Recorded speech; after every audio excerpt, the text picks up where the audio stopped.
Hello Aquarius, welcome to the Plaid Sheep Oracle. This is a 2023 reading, not for the whole year. Right? That's a long time, even if it feels like it goes by quick.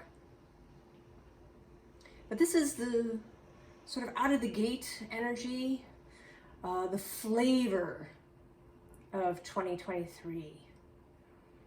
Kind of what is propelling us out of that stillness that we've been in. And so far, I've been pulling cards from the Wisdom of Avalon Oracle by Colette Baron-Reid.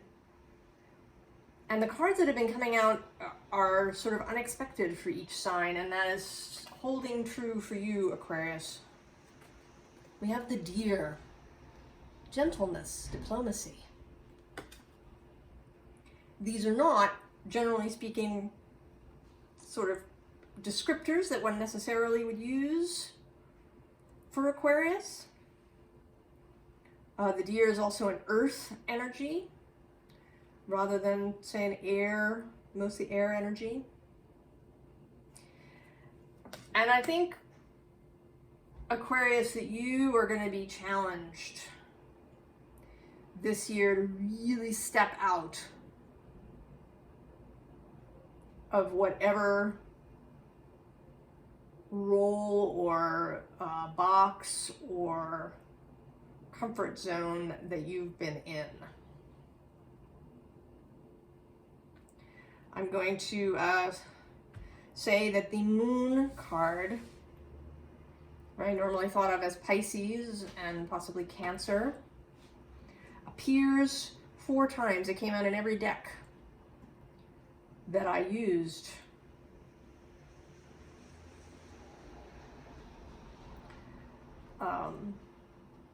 So Aquarius, we begin with this Temptation card. And with the Messenger of Air coming out underneath, I feel like the temptation is to continue moving as you always have. Thinking as you always have. Seeing yourself as you always have.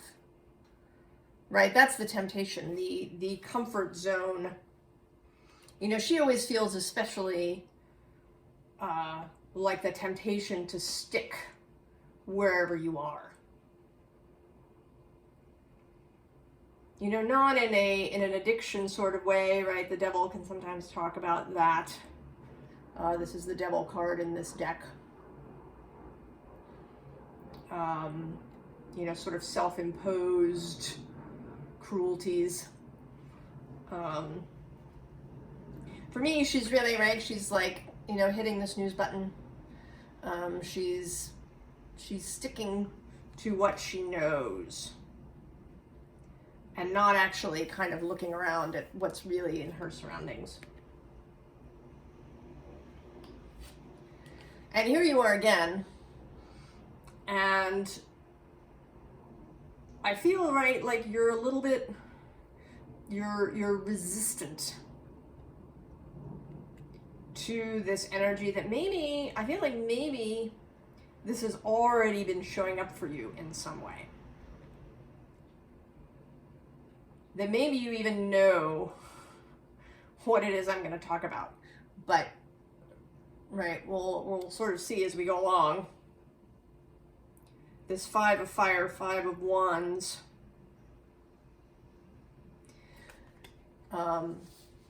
Right, she always looks sort of either bored or slightly irritated to me.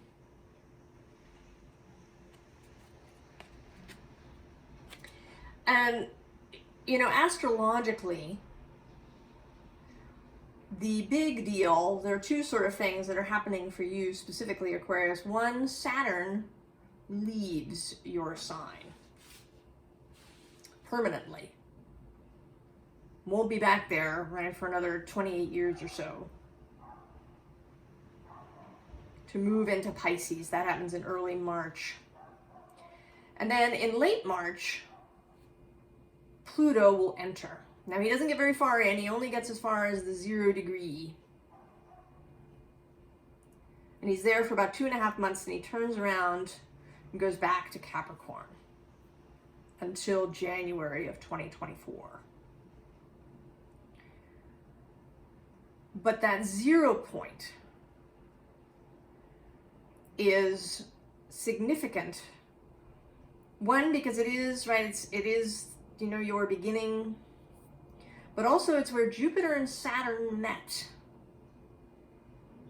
in 2020. Coming back into an air theme for the first time in several hundred years. And there's a lot of talk and theory and opinions about what the age of Aquarius means. And I think it does, right? It does mean many different things. But one thing that it means for me is working towards a society where one can be an individual and also really belong to the collective. Where it is possible for those two things to really coexist. Right? The human sort of, right, the downside of the human tribal methods that we've used so far, right, is if somebody strays too far out of the norm, we shut them down. And that's been true, I think, you know, since we started forming larger groups together. That there was a perceived danger with someone who stepped too far out of whatever the rules were. And now I think, you know, it's been thousands and thousands of years since we were last in what you would call the age of Aquarius. And I think one of the things that we've been working towards is this ability. And I think part of what it requires is for both the individual and the collective to be motivated by love, by a heart-based view of the world, rather than perhaps a brain-based or, you know, sort of calculating rule for the world. Because I think that if we all really were able to follow the call of our hearts, we wouldn't have this conflict. That we would be able to work things out. That we would be able to live with diverging opinions. You know, about, you know, certain things, without feeling fear that that was going to, you know, blow up the world. Now, I don't know, Aquarius, right, if we'll get there in our lifetimes. But I like to think that it's possible. And I think you are being called into moving through the world in this way. Right, we have this 2 of water.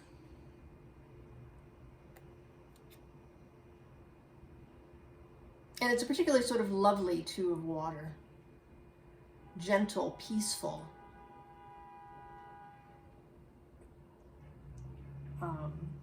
Slow moving.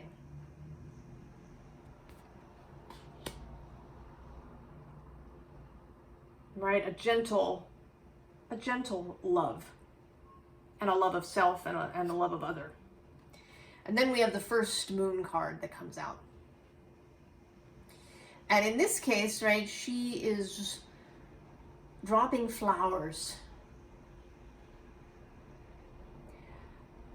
I believe, Aquarius, that you were being asked not to follow your star, but to follow your moon. right? Which is to say, to follow your heart, to follow the emotional, your emotional longings, your feelings, right? That you move towards things that feel good, that feel loving, that feel expansive, that feel innovative, right? All of these are sort of Aquarian ideas and ideals. But you are being called more to that water. You are the water bearer. In most images, you carry a ewer or a container of water. And you're being asked to really live into that. This page of Earth comes next, and to me, he always looks like a guide. He's waiting for you. And he is a happy, right? He's a childlike guide, a guide that is still filled with wonder. Right? There's not a cynical or sarcastic cell in his body.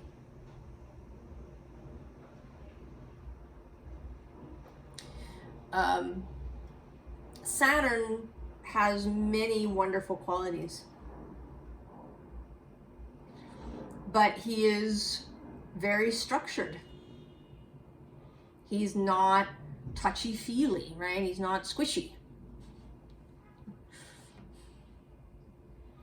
He's not a watery energy. But he's moving now out of your sign. And actually, you know, he's been in his home space since he entered Capricorn in, I think, the end of 2017.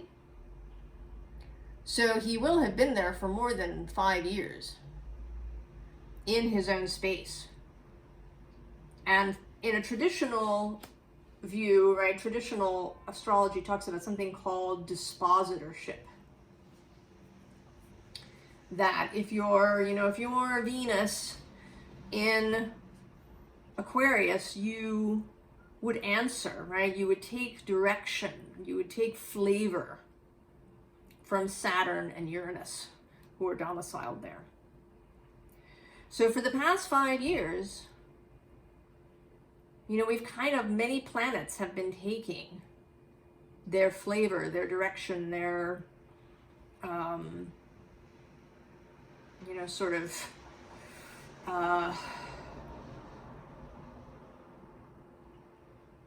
their outer garment from Saturn. So that has been, right, that can be a hard space. Especially because we have a distorted sense of Saturn and structure and authority in our modern society. But now that Saturn energy is leaving, entering Pisces. So there will be no planet now that will ever answer, right? That's going to answer to Saturn until, right, another 25 or 26 years from now when he re-enters Capricorn. So we're entering a different phase.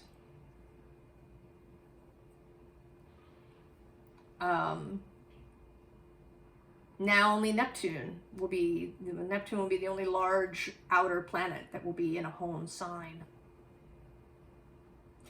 And Pluto entering Aquarius, again, there's a whole host of ideas about what that will bring.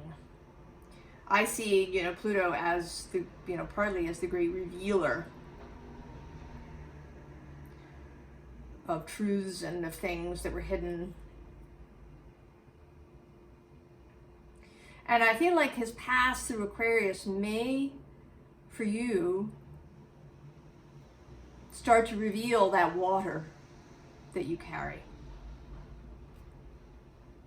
That is a necessary component of this Aquarian ideal, is to not forget the water, right? Not to get caught up in innovation and technology and groupthink and some other things that can come with a kind of one-dimensional idea of Aquarius.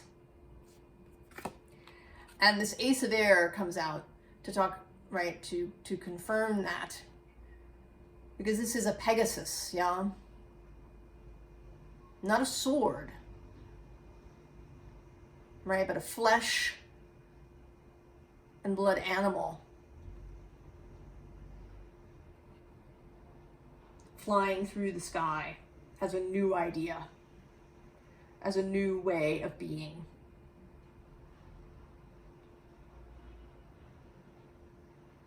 Right? Unrestricted, but not completely unbounded or completely uncontrolled or completely amorphous.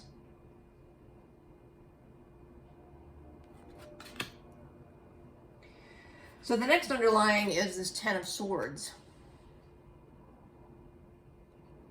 right? Leaving behind. And any transformation requires that something die.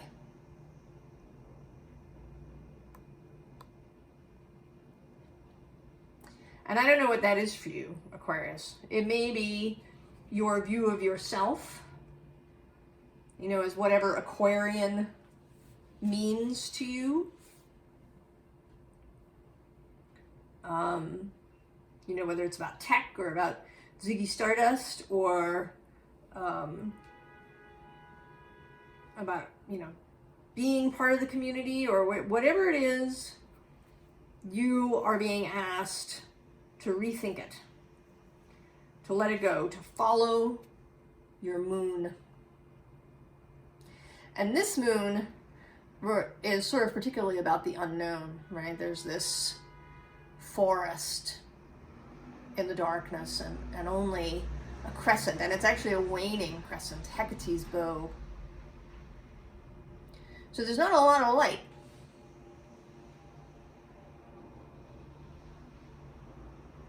Happening here.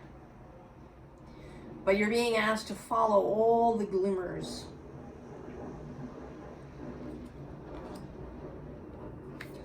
And then this moon reappears again in this Four of Cups. Right? What cups have you been ignoring? They're down there. I'm not looking at them. What feelings, what emotions, what dreams, what hopes, what longings and desires have you been ignoring because they don't fit? Because maybe they're impractical or they're selfish or they're, you know, I don't know, whatever they are. Too emotional. You know, a channel I watched is the Scorched Earth Tarot. I really enjoy her readings. And a reading that she did for Aquarius, she talks about how in the reading that Aquarius was emotionally invested in not being emotionally invested. And I thought that was so awesome. I don't have actually an Aquarius placement, but I can identify with that because of other things. This idea that you needing to be you know, intellectual and clinical and reasonable and technological and these sorts of things. But that water is there, right? We all have emotions. We all have that internal grail, that internal cup of feeling, of our heart, of the ways we feel about things. The next card is this Nine of Pentacles. And this, I think, is coming out, right, to say that the building blocks are there. right? This is like a container, kind of. I feel like of building blocks, right? The pentacles that are needed for whatever it is you want to build are there. You have access.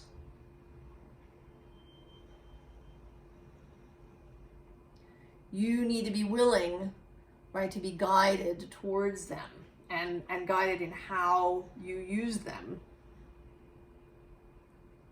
through your own emotions, your own moon. The Wheel of Fortune appears now, as a representative of spirit, of your own internal, wider self, your soul. But also here, the moon is a waxing crescent. This is Diana's bow.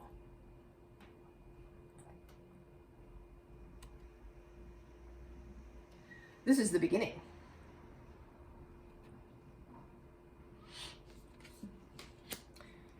So we've switched over, right? I mean, even in this first card, yeah, although it appears to be a full moon, right, it's mostly this waning crescent. And now it's like we've passed through the dark moon and we're entering a new moon phase. And we come out into this Ace of Pentacles. So the new idea, the new life, the new whatever it is that you want to build. A business, a family, a life, a home.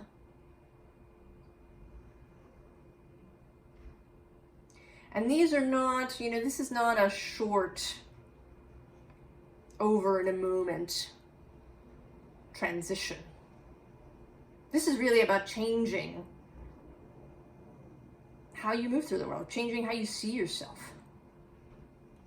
undoing old programming,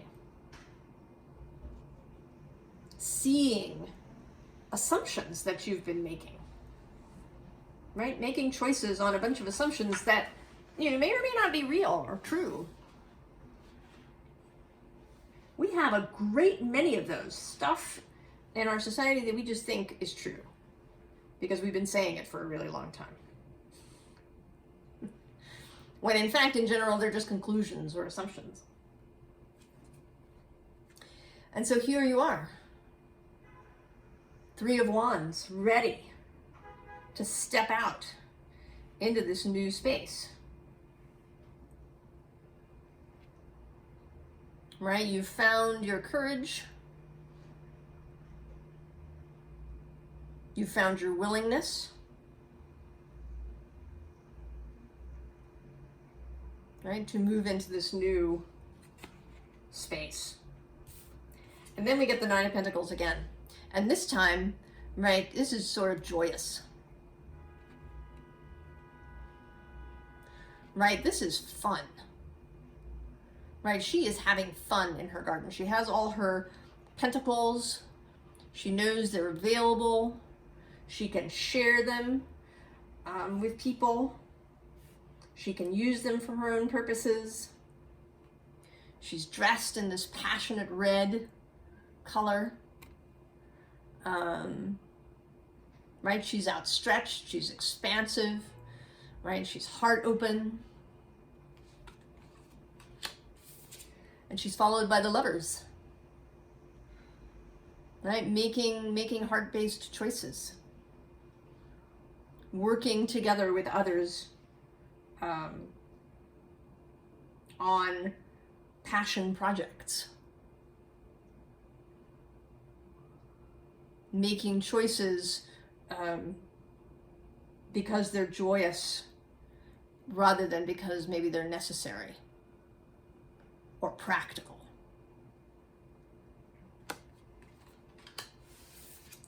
And then the third moon, this time a full moon, the Mother card, being carried in your passionate red dress by this moon.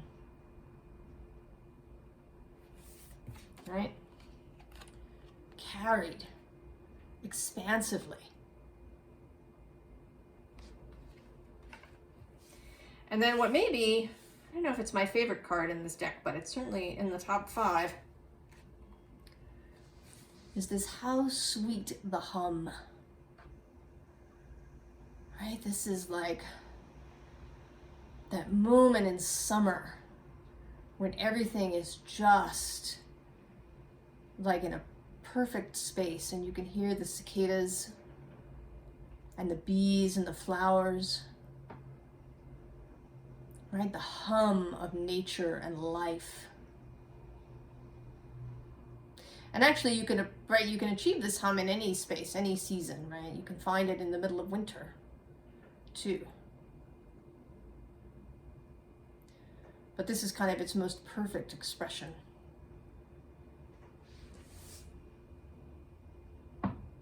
This beautiful space when you are in alignment and you really feel the magnificence and beauty of the world.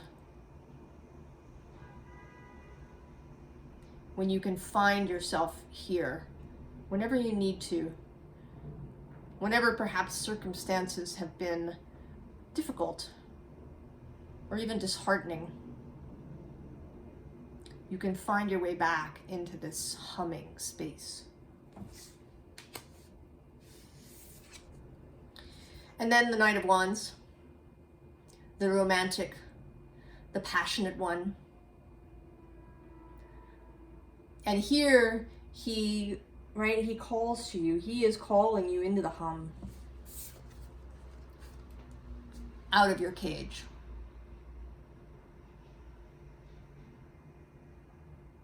Right? When you find yourself in this cage, Aquarius, and it's probably going to happen, right? Because we're all human beings. And we're going to run into contrast and events that make us contract. Remember that he's calling to you. Find whatever practice works for you, Aquarius. Right? It requires awareness. It requires a continual return to this moon space. And of course I asked for advice for you. And the first card is this 3 of Cups. So again, a celebratory energy. That's what's wanted, right? Whether you're with other people or with, other non-human beings, or just with yourself. Right? A celebratory, heartfelt space. And under that is this Fool. Right? Exuberant.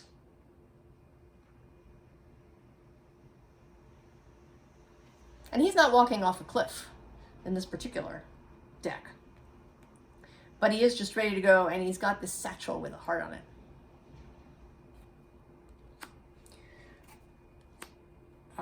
Going forward from this, right, this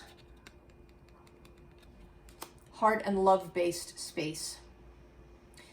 Love is, right, it's a tricky word. It's been sort of used in all kinds of ways that have maybe watered it down.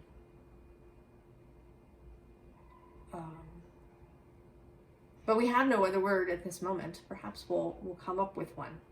But I think that you know what I mean, Aquarius. I think we all know what it means, right? We've all had these moments. Even if they were only, for 30 seconds somewhere. This moment of feeling the hum.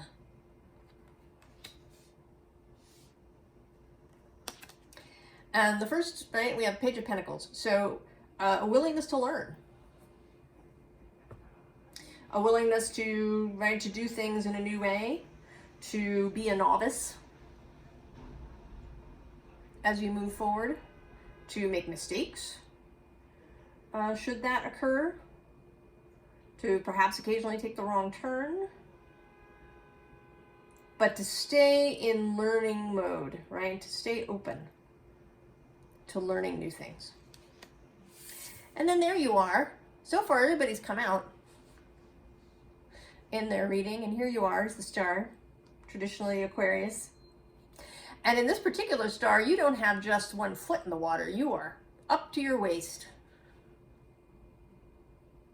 in the water.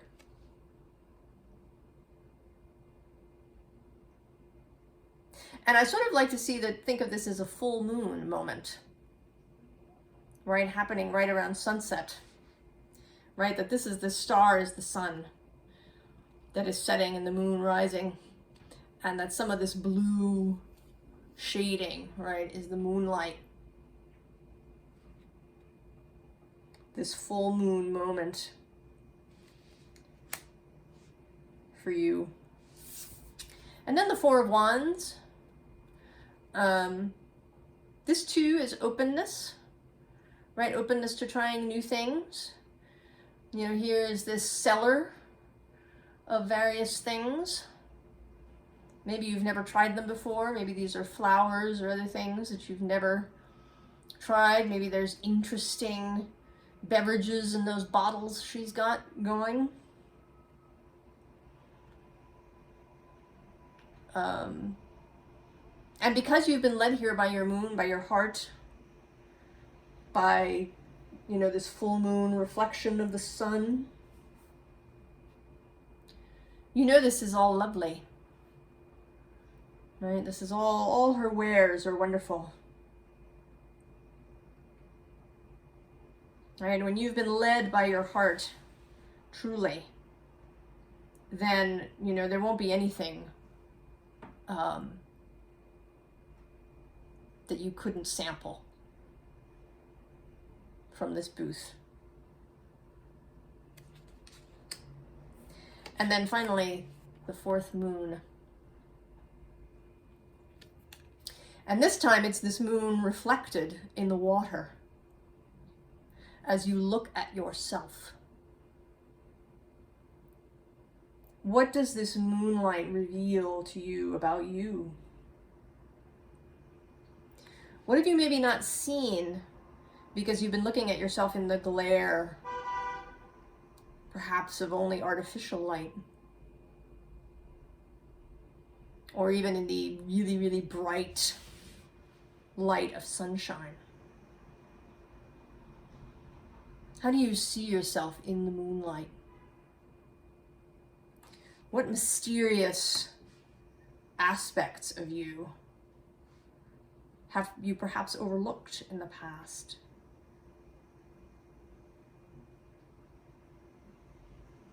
Can you look into that container of water that Aquarius carries? Can you choose to move by moonlight? To move with gentleness?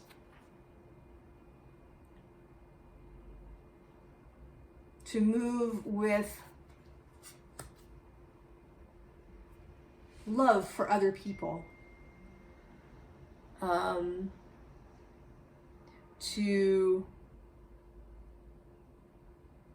To really allow yourself to love other people, to love yourself, to move from love.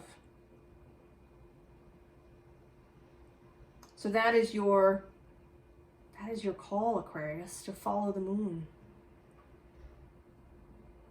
I think you're in for a wonderful journey moving forward. Something new and mysterious and fascinating. Discoveries about yourself and other people. Maybe someone you've known for all your life, and suddenly you may see something new about them when you look at them under the light of your inner moon. I wish you all the very best, Aquarius. And I'll see you in the new year. So long.